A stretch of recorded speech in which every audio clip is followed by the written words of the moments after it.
muhiima ay dhalinyaradu ku leeyihiin siyaasadda dalka runtii dhalinyaraduna waa boqolkiiba 75 ay qaranka ka yihiin inkastoo aan aaminsanahay inay ka badan yihiin inay boqolkiiba 75 wadanka ay ka yihiin dhalinyaradu waa wixii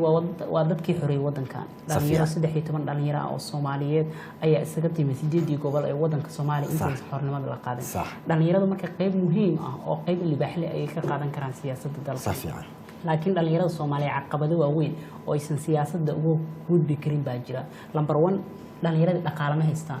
dhalinyarada waa baratay laakiin dhaqaale ma haystaan oo siyaasadda ku galaan number 2 waxyaabaha saameynaya waxa kamid ah dhaqanka saameynaya dhaqanka Soomaaliyeed ma ogolo inuu yani dhalinyaradu ay siyaasadda ka qayb qaataan hadad maanta xildhibaannimo doonatid qof da'da 20 ama 25 jir ah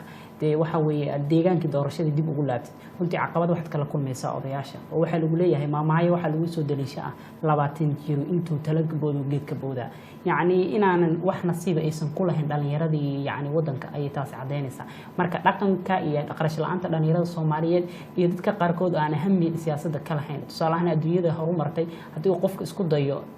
yani tikraar uu ku celcelinta aakhirku ku gilgalay